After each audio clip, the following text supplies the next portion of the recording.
औज़ुबिल्लाहि मिनश्शैतानिर्रजीम बिस्मिल्लाहिर्रहमानिर्रहीम। मैं मोहम्मद अफजल चीमा, उम्मीदवार PP 62 गुजरांवाला। आज मैं कुछ चीजों की बड़े दबे लफ्जों में बात करना चाहता हूं। अभी मैं खुल के बात नहीं करूंगा। कुछ चीजें ऐसी होती हैं कि इंसान को आखिर तक अच्छाई की उम्मीद रखनी चाहिए। मैंने इस हलके में अरसा 7 साल से मैं सर्व कर रहा हूं। सारा इलाका मुझे जानता है, मेरी शराफत को जानता है, मेरी बदमाशी को जानता है, मेरे लेन देन को जानता है और मेरी दोस्ती को भी जानता है और मेरी मुखलिसी को भी जानता है। मेरे साथ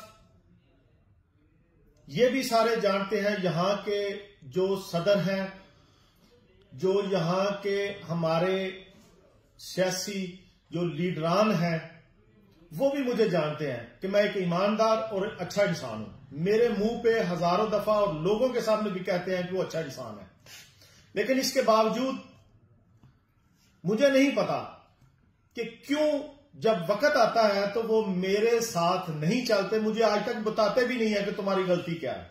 मुझे आज तक किसी ने ये नहीं कहा कि चीमा साहब आप अनफिट हैं, आप सियासत से आउट हो जाएं। अगर ये लोग मुझे कहते मैं सियासत से आउट हो जाता। ये क्यों हर दफा कि चीमा साहब आपकी ड्यूटी है, आप बंदे लेके जमान पार्क पहुंचे, आप बंदे लेके एहतजाज पे पहुंचे, आप बंदे लेके फलानी जगह पहुंचे। उसके अलावा मैंने इस हल्के में काम करवाए, गैस के किराए, बिजली के किराए, और कोशिश की कि बहुत ज्यादा काम करा सकूं। मैं वहां वो बंदा हूं जिसने लोगों की अगर कोई खिदमत कर सका है थोड़ी बहुत, तो वो मैं हूं और कोई भी नहीं है। अभी जो हालात चल रहे हैं उसके मुताबिक सबको पता है, हमारे भी पर्चे हुए, सबके ऊपर पर्चे हुए, जिसके वजह से मेरे घर में भी तोड़फोड़ हुई, मेरा भाई भी अंदर रहा, मेरा बेटा भी अंदर रहा, मेरे मुलाजमीन भी अंदर रहे, और उसके बाद ये सब दूसरे भी आगे पीछे रहे, मैं भी आगे पीछे रहा। मेरे पास जगह थी रहने की सऊदी अरब में, सऊदी अरब चला गया। अब जब टाइम आया, सब दोस्तों ने कहा, पीछे हल्के लोगों ने कहा, हल्के वालों ने कहा कि हल्के के अंदर आए। दूसरे नंबर पे मुझे सबसे पहले सऊदी अरब में जिसने मुबारकबाद दी उसका नाम बिलाल एजाज साहब है, जिन्होंने मुझे मुबारकबाद दी कि आपकी टिकट कंफर्म है। दूसरे नंबर पे मुझे मुबारकबाद दी मियां अरकम खान साहब ने कि आपकी टिकट कंफर्म है। ठीक है जी। मुझे मुबारकबाद दी अहमद चट्ठा साहब ने कि आपकी टिकट कंफर्म है। मुझे दोस्तों के जरिए से पता चला कि असदुल्लाह पापा साहब ने कहा कि चीमा साहब पहले नंबर पे हैं, दूसरे नंबर पे रिजवान सियान है। अगर पहला किसी वजह से कोई आउट होता है तो फिर दूसरे को जगह मिलेगी। अगर पहला या प्रेस कॉन्फ्रेंस कर जाता है या कोई ऐसा मसला हो जाता है, मर जाता है, तो दूसरा बंदा उसकी जगह लेगा। मुझे ये सब ने कहा और स्पेशल मैंने इनका शुक्रिया अदा किया कि आपने मेरी मदद कर रहे हैं, आप मेरे साथ सपोर्ट कर रहे हैं, आपकी मदद का बहुत शुक्रिया। चूंकि MNA के कैंडिडेट को पूछा जाता है। इसके बाद मैं पाकिस्तान आ गया, इसलिए पहुंचा कि मुझे इस एक पर्चे के अंदर मुझे इन्होंने इश्तिहारी किया हुआ था और मेरी जमीन की कुर्की के ऑर्डर गए हुए थे। मैं वापस आ गया, अपनी बेलें करवाई। जब मैं गुजरांवाला में एक बेल मैंने 12 जनवरी की हो गई तो मुझे पुलिस ने नाके लगा के 1000 नफरी बाहर खड़ी हुई थी, पूरे शहर को पता है। और मैंने अपनी पेशी मजबूरी की हालत में वो मैंने रिकॉर्डिंग कराई, मैंने CPO साहब को दे दी अपनी गिरफ्तारी। वहां से मुझे डस्का बचा दिया गया, जो पर्चे मुझे जो सियालकोट के DPO के आगे मुझे दे दिया गया, और वो मुझे 20 दिन हर जगह हर थाने के अंदर ज़लील ख्वार करते रहे। इस 20 दिन के अरसे में जो मेरे साथ जुल्म ज्यादती आगे हुई, दूसरी क्या हो रही थी, हमारे जो गुजरांवाला का जो जनरल सेक्रेटरी जिसको बनाया गया, जो एज ए हमारा हमदर्द, एज ए चूंकि वकीलों के लिए थोड़ी सी थी आसानियां, उसका काम था कि हमें सपोर्ट कर रहा होता। बातों के साथ उसने बड़ी सपोर्ट की मेरे साथ। उसने कहा चीमा साहब मैंने पता किया, आप हकदार हैं, आप सबसे पहले हैं, आपकी टिकट कंफर्म है। ठीक है जी। उसके बाद उसने हमें कहा कि फलान जगह जाना है, पार्टी को फंड देना है। वो उस दिन 2 लाख रुपए हम दे के आए। दूसरी दफा जब उसने बुलाया तो उसने एक साइड पे होकर पैसे लेने की कोशिश की। लाहौर में एक साइड पे खड़े होकर उसने कहा यहां पैसे दे दे। मेरे जो भाई गया हुआ था, जो साथ दोस्त गया हुआ था, उसने कहा कि यार कोई किसी लीडर के सामने हम पैसे दें, कोई रसीद मिले, कोई ऐसे तो नहीं हम पैसे दे सकते। ये लाहौर से वापस आ गए। इसने मुझे सऊदी अरब कॉल की, इसने मुझे कहा कि आपका जो बंदा साथ आया था वो आपका दोस्त नहीं है, ये आपका नुकसान करेगा। मैंने कहा अच्छा गोलमोल की। मैंने कहा यार इसको मैं क्या कहूं, उसने सही किया गलत किया। मेरा अंदर तो कहता था ये तरतीब तो नहीं है सियासत की, हम तो मर रहे हैं और ये 4 महीने 6 महीने से आके हमें ब्लैकमेल कर रहे हैं, इस तरह करके कैसे मदद होती है।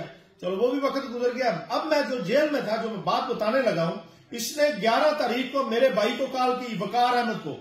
इसने कहा, और उससे पहले इसने कहा हुआ था कि जब वॉशरूम के अंदर भी जाए तो मोबाइल आप लोगों ने अपने पास रखना है, क्योंकि मैं किसी वक्त भी कॉल कर सकता हूं। इसने फिर कॉल की, इसने कहा कि आप में से जिम्मेदार कौन है, आप भाइयों में हम 5 भाई हैं। उसने कहा मैं जिम्मेदार हूं, बात करें। उसने बोला कि आप 50 लाख रुपया अपने पास से है। उसने बोला है। उसने बोला ठीक है 50 लाख रुपया दे, एक हाथ से आपने 50 लाख देना है, एक हाथ से आपको टिकट मिलेगी। ये ला इलाहा मुहम्मद रसूलुल्लाह मेरा भाई हलफ देगा, इसने कहा था। उसके बाद उसने बोला अच्छा ठीक है मैं सलाह करके बताता हूं। मैं उस टाइम समड़े हवालात के अंदर बंद, उसी दिन मुझे लेके आए थे। ये पीछे ढूंढ रहे होते थे, पुलिस मुझे पकड़ के पता नहीं कहां ले जाती थी। इन्होंने पता करा लिया कहीं से, पीछे से मैं भी किसी को कहता यार मेरे घर में फोन कर दो। ये समड़ियाल मेरे पास मुझे मिलने आए, मेरे भाई। इन्होंने मुझे शाम को बताया कि इस तरह करके हमें कॉल आई है, तो 50 लाख रुपया उसने कहा दे। तो वो मैं दूसरा भाई साथ था, मैंने कहा, वो कहने लगा कि मैंने इसको कहा था कि दे दो जान छुड़ाओ, पैसों के बगैर टिकट नहीं मिलेगी, पैसों के बगैर टिकट नहीं मिलेगी। ये मजाक है, पैसा पैसा पैसा, कोई भी चीज पैसे के बगैर नहीं चलती। मुझे इन्होंने जब पूछा मेरे भाई ने, मैंने कहा अच्छा कोई हमने पैसा नहीं देना, हम टिकट नहीं लेंगे पैसे के साथ। फिर मैंने कहा मैं साहब से पूछ रहा था। उसने बोला मैं चिट्ठा को फोन की मैंने। उन्होंने कहा कि उसको पूछो कि किसके कहने पर पूछ रहा है पैसे। मकसद उनका यह था कि पैसे ना दे। फिर ना दिए। आ गई 13 तारीख, जिस दिन ये टिकट आखिरी दिन था। इसने मेरे भाई ने इसको कॉल की कि यार हमारी टिकट। इसने आगे से कहा आपकी टिकट रिजवान साहब को दे दी गई है, उसने आपसे ज्यादा फंड दिया है। मजाक बनाया है इन लोगों ने सियासत को, पीटीआई को। उसके बाद मैं जेल के अंदर, तो मैं उधर पकड़ा हुआ हूं और ये पीछे से ये ड्रामे हो रहे हैं। फिर मैंने इसको जब शाम पड़ी 6:30 बजे, 6:30 बजे पता चला एक टिकट चढ़ रही है, दूसरी चढ़ रही है, तीसरी चढ़ रही है। मैंने कहा यह क्या ड्रामा है। जब हमने वेबसाइट के अंदर देखा, वेबसाइट के अंदर 80 टिकट पेंडिंग थी। मैंने कहा कि अगर टिकट मेरी इसकी होगी होती तो उस उधर अपलोड होती। जब एक दिन गुजरा, दूसरा दिन गुजरा, मैं तो उधर ही था, फिर मुझे नहीं पता। मुझे तो इस चीज का इतना पता चला कि इन्होंने आखिरी आधे घंटे के अंदर इन्होंने टिकट सबको ऐसे बांटी है, पैसे लेके उसको दिए कि ये फौरन ही, ऊपर रिकॉर्ड नहीं है, नीचे नीचे इसने दे दिया इन्होंने। पता नहीं लाहौर में इसके साथ कौन मिला हुआ था, कोई तो था पीछे इसके, रल्ला शाहनवाज बुट्टर के पीछे, जिसने इसको कहा था कि अपनी खुद भी टिकट एक ले ली, इधर मेरे हल्के में इसको दे दी, दूसरे हल्के में दूसरे को दे दी, तीसरे हल्के में चौथे को दे दी, चौथे हल्के में पांचवें को दे दी।